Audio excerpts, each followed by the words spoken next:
Ladies and gentlemen, we'd now like to welcome a very special guest to the stage, the Prime Minister of Albania, His Excellency Edi Rama.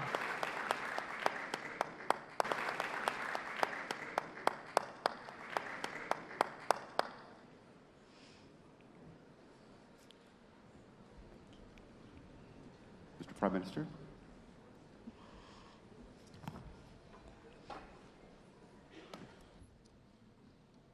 It is always a very special feeling to be back in Istanbul, and frankly, I cannot envisage a more vibrant place where one could speak about the return of geopolitics today.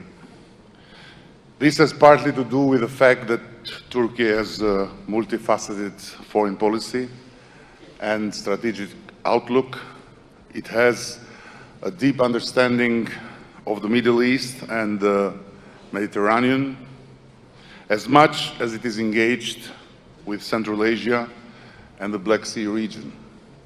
But it has also to do with Turkey's role in the Russia-Ukraine war, as a textbook example of middle power activism. As a brilliant mind like Ivan Krastev has put it, President Recep Tayyip Erdogan has been averse to Cold War alliances, ingeniously crafting a Zelig-like ambition to be the bride at every wedding and the baby at every christening. True to form, Ankara has downplayed its identity as a NATO member and US ally in exchange for the role of mediator between Moscow and Kiev. The war in Ukraine has been a watershed moment for the European and Western security community. In the span of a few months, weeks even, we saw the transformation of an estranged neighbor on the doorstep of Europe into an aggressor of a European country.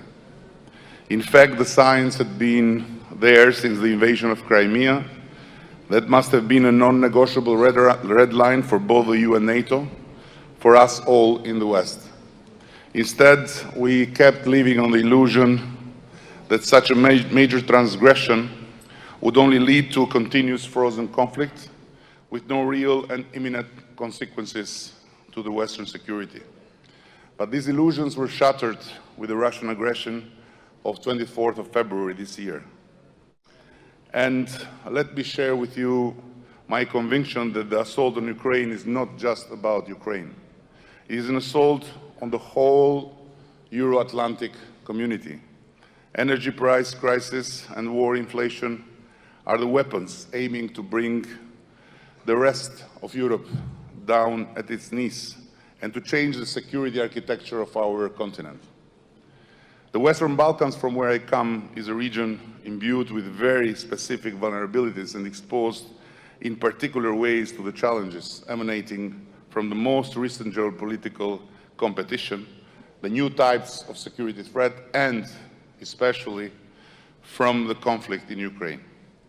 Unlike the rest of Europe, we in the Western Balkans have countries where over 70% of the population still believe that Russia is not an aggressor and that Putin is not guilty, but a leader who can be trusted to bring security in Europe and to change the balance of powers in our continent. We have countries, namely Serbia or Republika Srpska also, for which the non-alignment with the Euro-Atlantic values is part of their national identity and national orientation. In the meantime, the alignment with Euro-Atlantic values as part of national identity is the case for Albania and Kosovo especially, but also for North Macedonia and somehow Montenegro.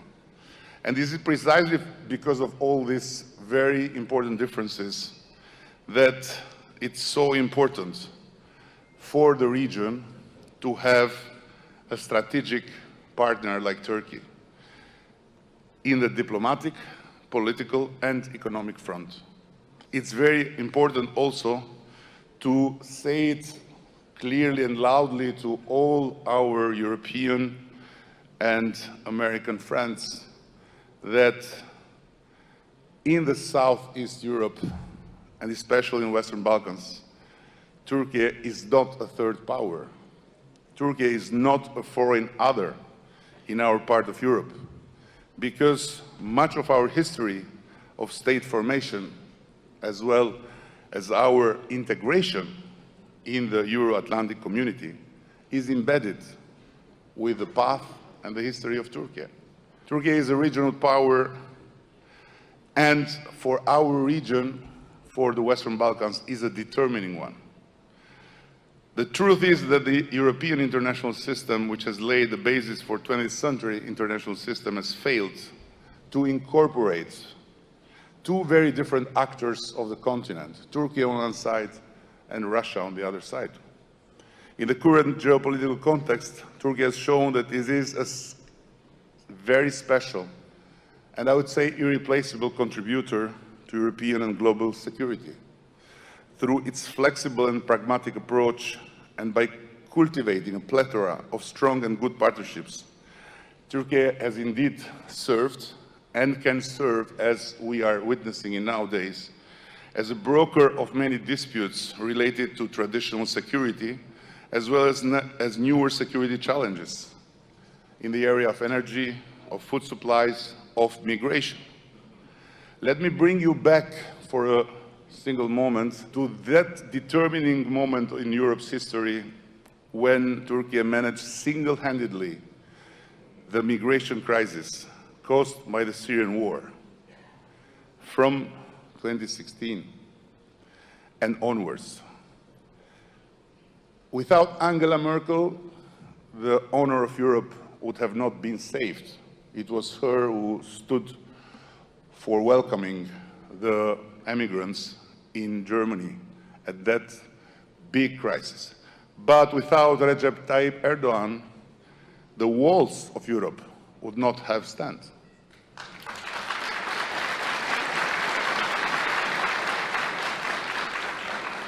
Turkey is key for the stability of Europe. And if we would imagine for one moment the other way around, imagine how terribly Europe would fall without its backdoor being safeguarded exactly by Turkey, and exactly thanks to your president.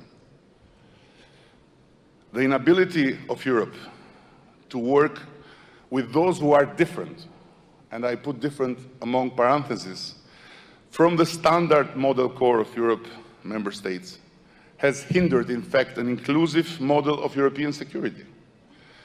And in order to engage with Turkey more meaningfully, the EU needs to shift its own thinking beyond thinking of the partners and neighbors only through the enlargement prism.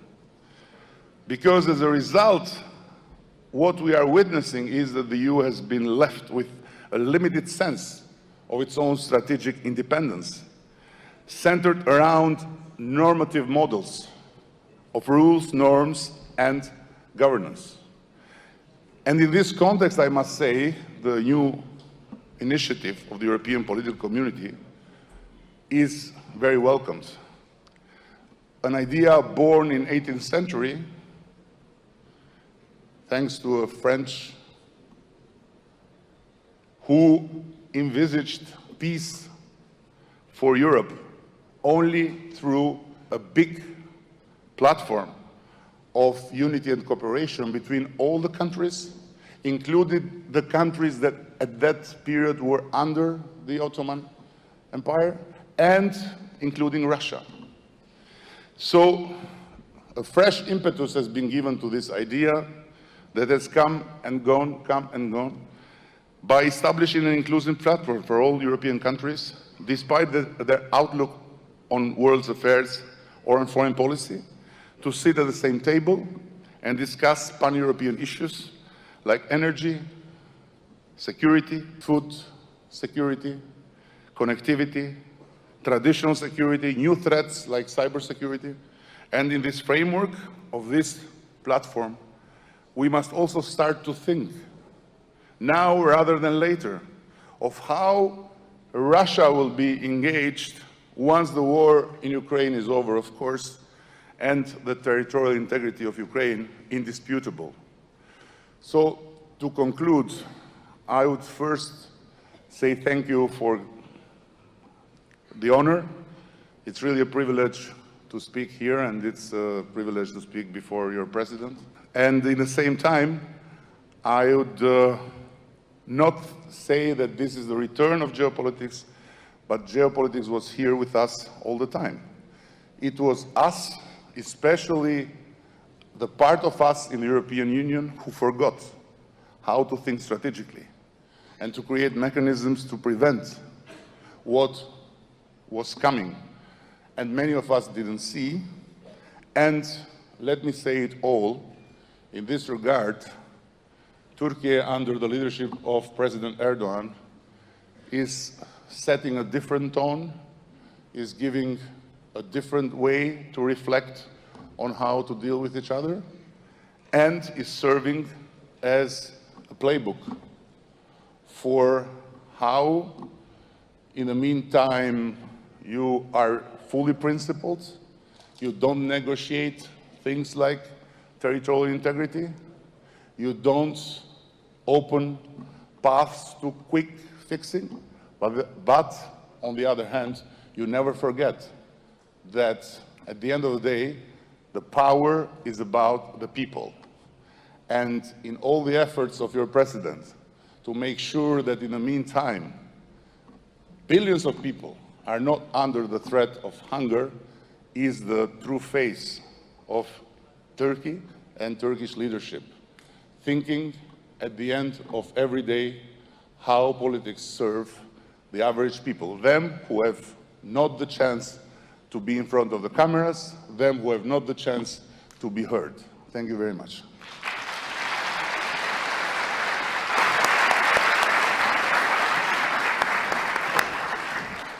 Ekselansları Sayın Edi Rama'ya çok teşekkür ederiz.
Mic on? No, my mic's not on.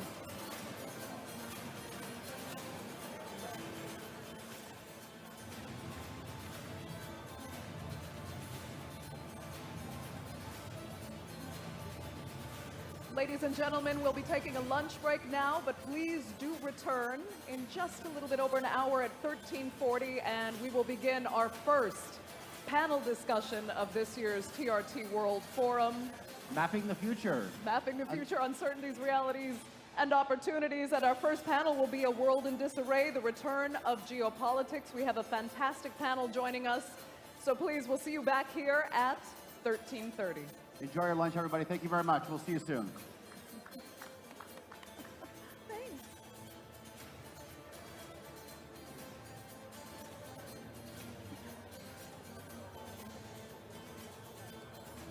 What time is it? I saw time? Saga.